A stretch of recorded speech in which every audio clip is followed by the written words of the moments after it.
আসসালামু আলাইকুম। কেমন আছেন সবাই? রেসিপিস বাই ভিলেজ ফুডে সবাইকে স্বাগতম রমজান স্পেশাল আলুর চপ দেখার জন্য। চলুন দেখে নিই এর পুরো প্রস্তুত প্রণালী। আলুর চপের জন্য কি কি উপকরণ লাগছে বলে দিই। এখানে 2 কাপ আলু ভর্তা করে নিয়েছি, হাফ কাপ পেঁয়াজ কুচি, 1 টেবিল চামচ মরিচ কুচি, ঝালটা আপনারা আপনাদের স্বাদ মতো দিবেন, ধনে পাতা 3 টেবিল চামচ, লবণ স্বাদ মতো, ভাজা জিরার গুঁড়ো 1 চামচ, আর লাগছে হলুদের গুঁড়া হাফ চা চামচ, গরম মশলার গুঁড়া হাফ চা চামচ। সব উপকরণ এখন মিশিয়ে নিব।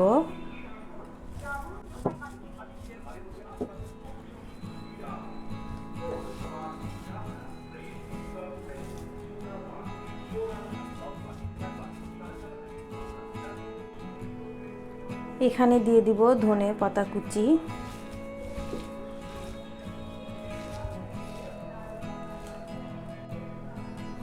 সব কিছু খুব ভালোভাবে মিশিয়ে নিয়েছি। এখন আমি আলুর সাথে মিশিয়ে দিব। আমরা সাধারণত যেভাবে আলু ভর্তা করি ঠিক সেইভাবেই ভর্তা করে নিব।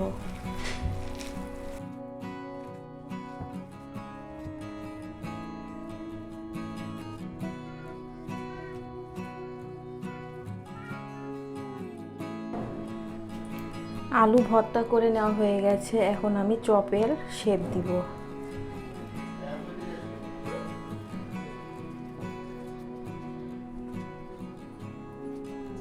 এইভাবে বাকি সবগুলো তৈরি করে নিব। এখানে কর্নফ্লাওয়ার নিয়ে চপগুলো উল্টে পাল্টে নিয়েছি, কারণ ভাজার পরে অনেকক্ষণ মুচমুচে থাকে, এই জন্য এইভাবে করে নেবেন। আমি বাকি সবগুলো তৈরি করে নিয়েছি। চপের ব্যাটার তৈরি করার জন্য কি কি উপকরণ লাগছে বলে দিই। 2 কাপ বেসন, 2 টেবিল চামচ চাউলের গুঁড়া, 1 চিমটি পরিমাণে বেকিং সোডা, লাগছে স্বাদ মতো লবণ, আদা বাটা রসুন বাটা 1 চামচ, জিরার গুঁড়া 1 চামচ, ধনে গুঁড়া 1 চামচ, হলুদ গুঁড়া 1 চামচ, মরিচ গুঁড়া 1.5 চামচ। ঝালটা আপনারা আপনাদের স্বাদ মতো দিবেন। একটা স্ট্রেনার নিয়েছি, এর মধ্যে 2 কাপ বেসন, 2 টেবিল চামচ চাউলের গুঁড়া,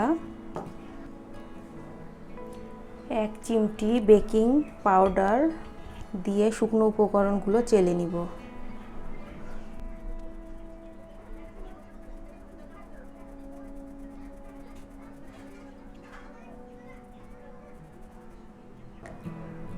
চেলে নেওয়ার পর এখানে মশলাগুলো দিয়ে দিব। খুব ভালোভাবে বেসনের সাথে মিশিয়ে নিব।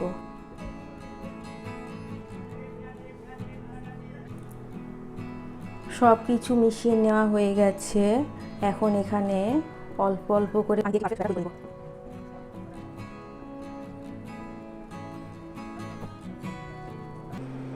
ব্যাটার তৈরি করা হয়ে গেছে। এখানে পানি লেগেছে 2 কাপ প্লাস 4 টেবিল চামচ, আপনাদের কম বেশি লাগতে পারে।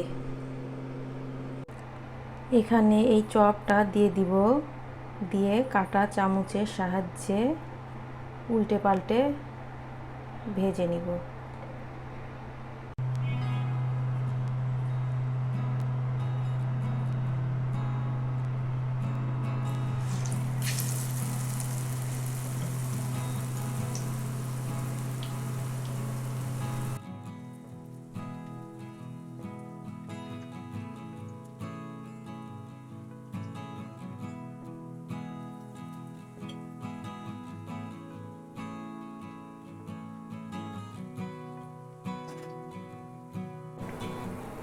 এক পাশ হয়ে আসলে উল্টিয়ে দিব।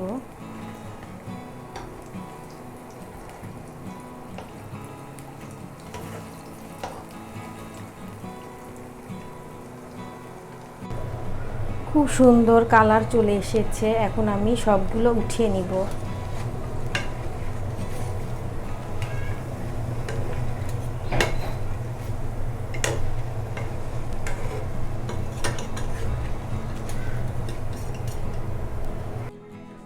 তৈরি হয়ে গেল খুব সহজভাবে আলুর চপ। এই রেসিপিটি ফলো করে তৈরি করলে পারফেক্ট হবে। আমি একটি ভেঙে দেখাই কেমন হয়েছে ভিতরটা। কত সুন্দর হয়েছে দেখুন।